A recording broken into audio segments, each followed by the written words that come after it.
श्री राधे राधे। भक्तों, क्या आप सोच सकते हैं कि कोई पुरुष वास्तव में जो पुरुष ही है, स्त्री नहीं है, वह स्त्री का वेश धारण करके समाज में रह सकता है? सामान्य व्यक्ति के लिए ये संभव नहीं है। वो कहेगा हम स्त्री क्यों बने। लेकिन अंतःकरण की एक स्थिति होती है जहां पहुंच करके वो अपने पुरुष देह को भूल जाता है और वो एक सखी, एक भगवान की दासी के रूप में हो जाता है और उसे याद भी नहीं रहता कि वो पुरुष है। ये सामान्य बात नहीं, ये बहुत असाधारण बात होती है। और फिर उसको पुरुष का कपड़ा पहनना ही अच्छा नहीं लगता है, इसलिए वो सखी का रूप धारण कर लेता है। आप श्रवण कर रहे थे महान भक्त गोपाल जो ललिता दासी, जो सखी मां बन जाते हैं, और ये सूचना उनके भाई के पास श्री रास बिहारी चक्रवर्ती के दूसरे पत्र के द्वारा पहुंच पाई थी कि गोपाल ने सखी वेश धारण कर लिया। और सखी वेशधारी गोपाल वेश ही नहीं बदला था, नाम भी बदल गया था। अब गोपाल का नाम हो गया था ललिता दासी। कोई कहता सखी माँ, कोई कहता दीदी। और अब जिनको अब तक हम गोपाल बता रहे थे, अब वो गोपाल कोई नहीं कहता उनको। ललिता दासी एक नाम हो गया है और एक नाम हो गया सखी माँ। भक्तों, मैंने आपको बताया था कि बड़े बाबा के सानिध्य में पहुंच गए हैं और बड़े बाबा महाराज, जिनका नाम था राधा रमण चरण दास, जो श्री नित्यानंद जी महाराज के आवेश में रहते थे, जो चैतन्य महाप्रभु के भाई कहे जाते थे, वो बड़े बाबा महाशय अपने संगी साथियों को लेकर रामचंडी शाहीपुरी के श्री राधा रमण कुंज में वास करते थे। गोपाल, शरत, राधा विनोद आज कुछ एक भक्त गहन रात में कमरा बंद करके अभिसार, रास, अलस आज लीला कीर्तन करते हैं। रस पुष्टि के लिए अपने अपने भाव के अनुरूप वेश भी धारण करते। कभी कभी कीर्तन करते करते भाव में इतने विभोर हो जाते कि अपने स्वभाव को ही भूल जाते, अर्थात बाह्य ज्ञान खो बैठते थे। और एक दिन की बात है, रात में एक ऐसा ही कीर्तन चल रहा था, प्रेम मदिरा का।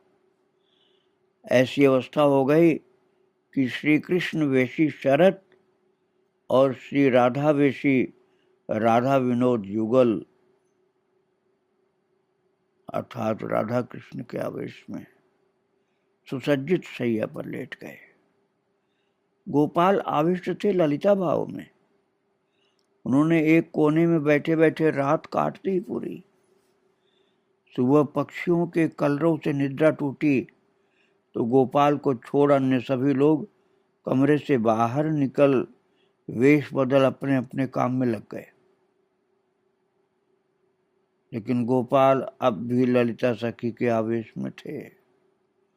उन्होंने यह सोचकर कि ऐसी आनंद भरी रात शीघ्र ही बीत गई, विधाता को कोसते हुए द्वार बंद कर लिया। वे लीला स्मरण करते हुए समयोचित पदावली गुनगुनाने लगे। वे अपने को ललिता सखी के रूप में देख रहे थे और इसलिए दिन होने के बाद भी वो वेश नहीं बदले और लोगों ने तो बदल लिया। दिन चढ़ने लगा। बड़े बाबा ने कमरा खुलवाने और गोपाल को बाहर निकालने की पूरी चेष्टा की, पर गोपाल टस से मस नहीं हुए। बड़े बाबा क्रोध करते कमरे के बाहर ही खड़े रहे। तभी उन्हें लगा जैसे कोई कह रहा है, उस पर क्यों झुझला रहे हो? वैसी अवस्था तुम्हारी नहीं हुई, इसलिए इतना शासन कर रहे हो तुम। एक अदृश्य ध्वनि सुनाई पड़ रही थी बड़े बाबा को, और उसमें ये कहा जा रहा था कि वैसी अवस्था तुम्हारी नहीं हुई है, इसलिए उसके ऊपर शासन कर रहे हो। तुम्हारा कर्तव्य है कि उसके भाव की पुष्टि करो। ये संकेत पाते ही बड़े बाबा का मनोभाव पूरी तरह बदल गया। उन्होंने गोपाल को अभय दान दिया और भाव पुष्टि का आश्वासन दिया।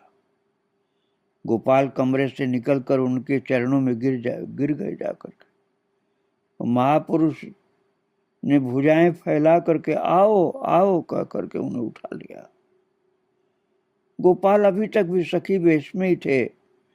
जिस तरह रात को उनको आवेश हुआ था, राधा कृष्ण के साथ ललिता सखी बन गए थे, वो आप भी उसी अवस्था में थे। और सुबह के लगभग 9 बज चुके थे। जगन्नाथ देव के श्रृंगार के पंडा जो होते हैं, वो माधव पशुपालक श्री चरण तुलसी कंठहार स्नान जल लिए बड़े बाबा के पास आए। गोपाल पंखा कर रहे थे। उनकी ओर देख करके वो पंडा जी जो आए थे, जगन्नाथ भगवान के श्रृंगार पंडा, उनका पशुपालक नाम था, वो बोले, जब भी इन लोगों को देखता हूँ लगता है ये व्रज की सखियां हैं। एक दिन ये लोग जगमोहन में कीर्तन नृत्य कर रहे थे। मुझे लगा जैसे ये सब घाघरा पहने। सोचा आज बाबा जी महाशय इन्हें सखी वेश में सजा के लाए। और बलिहारी, जैसे ही मेरे मन में ये बात आई, जगन्नाथ भगवान का कंठहार खिसक पड़ा। लगा कोई अपूर्व रहस्य है। मैंने वो हार ला करके आपको दिया, तो आपने कुछ देर धारण कर इस लड़के को या कि ऐसे ही किसी अन्य लड़के को दे दिया। आज यही सब बताने आया हूं मैं। जगन्नाथ भगवान के श्रृंगार पंडा के मुख से ये सब भाव भरे शब्द प्रकट हो रहे थे। बड़े बाबा बोले, आप लोग जगन्नाथ देव की अंतरंग सखियां हैं। आप सबकी कृपा से असंभव भी संभव हो सकता है। आशीर्वाद दीजिए। इन लोगों की मनोवासनाएं जो भगवान से संबंधित हैं पूर्ण हो जाएं।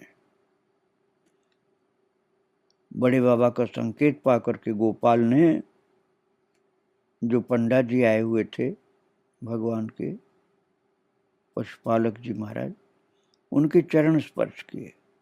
उन्होंने आशीर्वाद दिया, जगन्नाथ देव तुम्हारी मनोकामना पूरी करें। और श्रीयुत पशुपालक जी के चले जाने पर बड़े बाबा के आदेश से भक्तों ने खोल करताल लेकर के गोष्ठ लीला कीर्तन आरंभ किया। और ठाकुर राधा रमन को गोष्ठ वेश में सुसज्जित किया गया और राधा रानी तुंगमणि मंदिर में खड़ी हैं। इस भाव का पद गाया जाने लगा तो गोपाल ने राधा जी को एक चौकी पर विराजमान करके भक्त जनों के मन में भाव जगाया और वे कीर्तन के भावों के अनुरूप युगल सरकार के वेशभूषा आदि प्रस्तुत करने लगे। लीला मानो मूर्त रूप हो गई, सजीव हो गई। राधा कुंड पर मिलन होता है और राधा रानी श्याम सुंदर के बाईं ओर विराजती हैं। गोपाल और अद्वैत दास दोनों ओर खड़े होकर के ठाकुर को पंखा कर रहे हैं। बड़े बाबा राधा कुंड की शोभा और महात्म कीर्तन करने लगते हैं। सभी आनंद में विभोर हैं। कोई नृत्य कर रहा है, कोई गायन, कोई फर्श पर लोट पोट हो रहा है। गोपाल मंदिर में गोपाल जो हैं वो मंदिर में खड़े खड़े पंखा चल रहे हैं और अबाध अश्रु वर्षण कर रहे हैं। अरे गोपाल तो मूर्छित हो गए, साथी लोग चैतन्य नहीं करा पा रहे उनको। इसी समय बड़े बाबा नृत्य करते हुए राधा रमन जी के निकट आकर के जैसे ही गोपाल के कान में कोई मंत्र देते हैं, वे चैतन्य लाभ प्राप्त करके हड़बड़ा कर अपने सिर पर एक वस्त्र रख करके, जैसे सिर उनका उघर गया था किसी गोपी का, तो तुरंत एक वस्त्र सिर पर रख करके मंदिर में एक कोने में बैठ कर रोने लगते हैं। बड़े बाबा पुनः कीर्तन में योगदान करते हैं। इसी समय एक आगंतुक नवद्वीप दास जी को एक साड़ी देते हुए बोला, आप लोगों को एक साड़ी की आवश्यकता है ना, मैं लेकर के आया हूं, किसे पहननी? सभी चौंक उठते हैं। नवद्वीप दादू ने साड़ी राधा रानी की प्रसादी करके बड़े बाबा की चादर पर लपेटते हुए सिर पर डाल दी। उनका वो सखी वेश देख करके भक्तजन जय राधे जय राधे ऐसा बोल बोल करके नाच उठे और बड़े बाबा तुरंत ही एक अप्राकृत भाव राज्य में जा पहुंचे। उनका श्रीअंग पुलकित हो गया और एक मधुमेह लालिमा नेत्रों में आ गई। आरक्तिम नेत्रों से अश्रुधार बह निकली, अतिशय प्रेम भरी अश्रुधार। गदगद स्वर में जाने क्या क्या प्रार्थना कर रहे हैं। 12-1 बजे कीर्तन पूरा हुआ तो बड़े बाबा ने वो साड़ी उतार नवद्वीप दादू को देते हुए कुछ कहा और दादू ने मंदिर में जा करके वो साड़ी गोपाल को पहना दी। कुछ भक्तों ने उनके हाथों में तुलसी मालाएं पहनाई। अब नवद्वीप दादू, जिनको नवद्वीप दास कहा जाता था, उन्हें हाथ पकड़ करके ले आए और जैसे उन्हें बड़े बाबा महाशय के चरणों में समर्पित किया, बड़े बाबा भाव भरे गदगद स्वर में बोले, राधा रानी की कृपा दत्त वस्तु यत्नपूर्वक रखना, आनंद पाओगे। मेरे भाग्य में नहीं था, प्रभु ने तुम लोगों पर कृपा की, बड़े आनंद की बात है। किंतु सावधान, मात्र वेश से काम नहीं चलेगा, वेश के अनुरूप आचरण भी चाहिए। सखी भाव के लिए ब्रज गोपियों का निष्काम भाव और संपूर्ण रूप से आत्म सुख वासना का त्याग चाहिए, अर्थात अपने सुख का कुछ भी रंच मात्र भी कोई भाव नहीं हो, अपने सुख की वासना नहीं होनी चाहिए। ब्रज गोपियों के स्वभाव, इच्छा, अहंकार से हृदय को गठित करना होगा। सदा दासी भाव रखते हुए काय मनोवाक्य से तद अनुसार आचरण करना होगा। भाव के अनुरूप स्वभाव न हो तो भाव स्थायी नहीं होता है और स्वभाव गठित करने का प्रधान उपाय है सेवा। सेवा का अर्थ है श्री मूर्ति को नित्य मानकर काय मनोवाक्य से सेवा करना।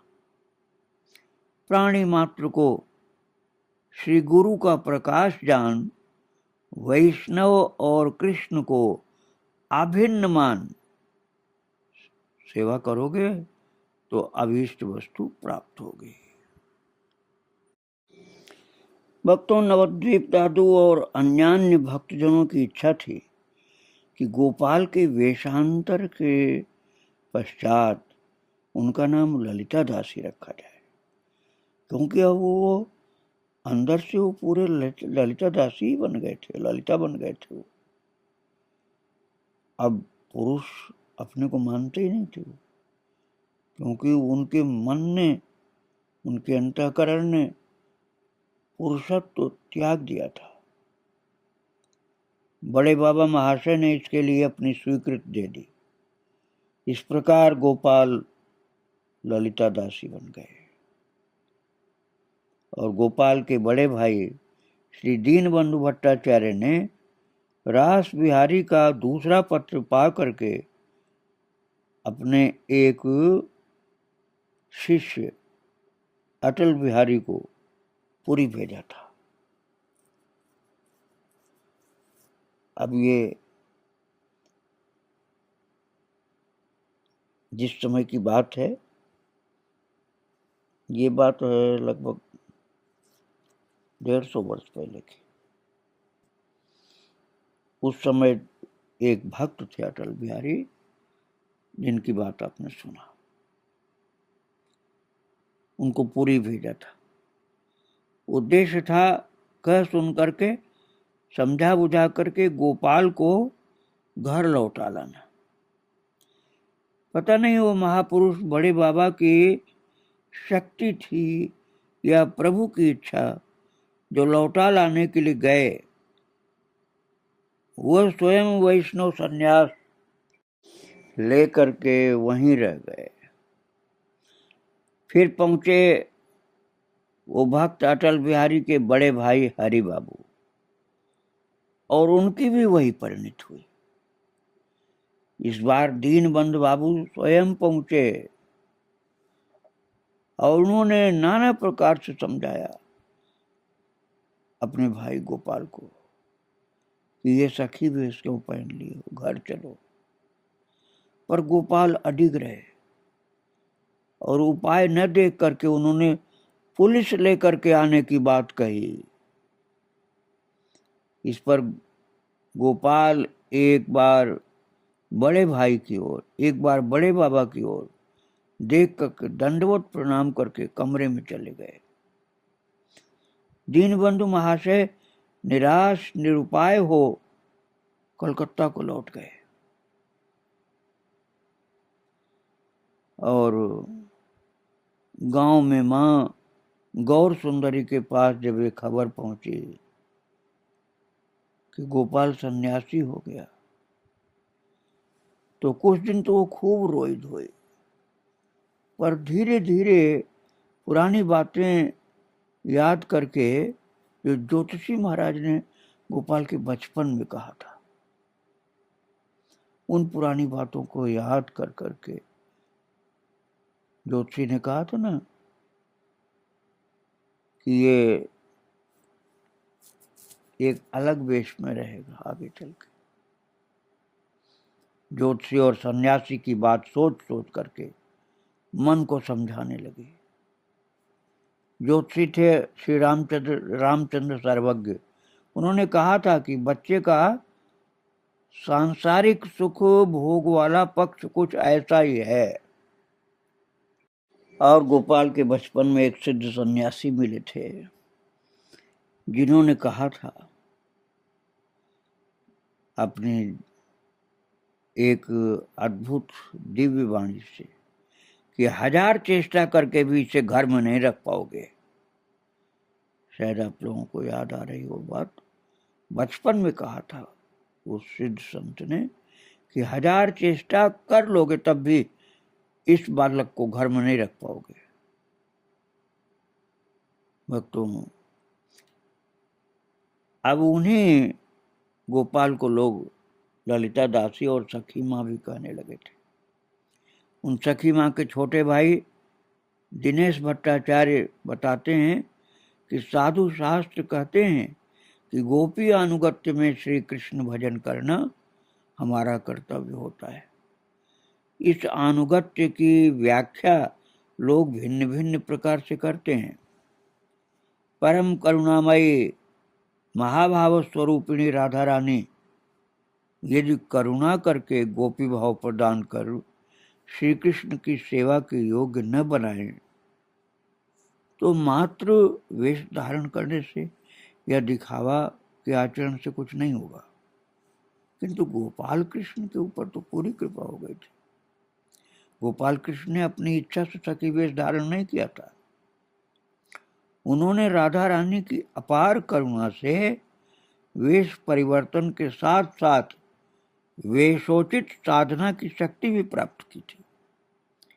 इसी कारण के बल पर उन्होंने सभी प्रकार की विरोधी शक्तियों के हाथ से अपनी रक्षा करके वैष्णव जगत में एक अभूतपूर्व भाव साधना का आदर्श स्थापित किया था।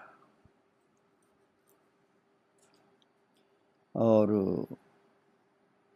बड़े बाबा के पार्षदों में श्री चैतन्य दास जी से गोपी भाव की उपासना आरंभ हुई थी। वे अस्वस्थ हुए तो नवद्वीप दादू ने उनकी सेवा में गोपाल को नियुक्त किया था। रथ यात्रा के दिन नित्य लीला में प्रवेश करने से कुछ देर पहले चैतन्य दादू ने गोपाल से कहा, मैं प्रभु के चरणों में प्रार्थना करती हूँ कि वे स्वप्न में भी दुष्प्राप्य अप्राकृत वस्तु तुम्हें प्रदान करें। मैं और क्या दे सकती हूँ। गुरुदेव ने कृपा करके मुझे जो भाव रत्न प्रदान किया था वह मैं अकपट हृदय से तुम्हें देती हूँ। तुम वो मधुर भाव अवलंबन करके कुछ दिन प्राकृत जगत में रहकर अप्राकृत चिन्मय राज्य की परम सुखमय वस्तु का आस्वादन करो। भक्तों गोपाल का नाम वेश सब बदल गया था और अब तो उनको गोपाल कोई कहता भी नहीं था। अब सखी माँ कहे जाते थे, ललिता दादी, ये ललिता दीदी, ललिता दीदी या ललिता दासी, या ललिता दीदी या ललिता दासी या सखी माँ, यही नाम उनका हो गया था। अब गोपाल कोई नहीं, गोपाल नाम कोई नहीं बोलता था उनका। और बड़े बाबा के अनुगतों में ललिता दीदी के अतिरिक्त कुछ अन्य सखियां भी थीं, जैसे कुसुम मंजरी, किशोरी दासी, वृंदा दासी आदि। इनके सखी वेश पर लोग तरह तरह के प्रश्न करते थे और औचित्य खोजते थे कि उचित है क्या। एक बार जगन्नाथपुरी में बड़े बाबा से इसी प्रकार का प्रश्न किया था श्रीयुत केदारनाथ दत्त, भक्ति विनोद महाशय के स्वनाम धन्य पुत्र श्रीयुत विमला प्रसाद दत्त, भक्ति सिद्धांत सरस्वती ने। और विमला प्रसाद दत्त और बड़े बाबा की वार्ता बहुत सुंदर हुई थी। दत्त महाशय ने पूछा बड़े बाबा से कि इनमें से कुछ सखी वेश में है, ऐसा क्यों है महाराज। तो बड़े बाबा ने कहा, किसी समय इनके वेश को लेकर नाना प्रकार की समालोचना शुरू हुई थी। उस विषय में जब मैंने अपने गुरुदेव से पूछा तो उन्होंने कहा, गोस्वामी पादों के शास्त्रों का गूढ़ मर्म समझो, तब ये जानोगे कि भाव स्थायी करने के लिए उसे स्वभाव में बदलना पड़ता है। और स्वभाव में लाने के लिए शरीर पर तदनुरूप वेशभूषा धारण करना और वचनों में तदनुरूप वार्ता व्यवहार, लीला गुण कीर्तन आदि करना, और उस भाव के नित्य परिकरों के अनुगत्य में लीला स्मरण आदि आवश्यक होता है। यदि साधु गुरु वैष्णव की कृपा से किसी को वो सौभाग्य प्राप्त हुआ हो तो उसे अपना आदर्श मानना। और फिर दत्त महाशय ने पूछा, क्या शास्त्रानुसार इस वेश की आवश्यकता सिद्ध कर सकते हैं, अथवा क्या ये बता सकते हैं कि पूर्व महाजनों में से किसी ने ऐसा वेश धारण किया था? तो बड़े बाबा बोले, यज्ञोपवीत, ब्राह्मण का परिचायक और साधन में सहायक है।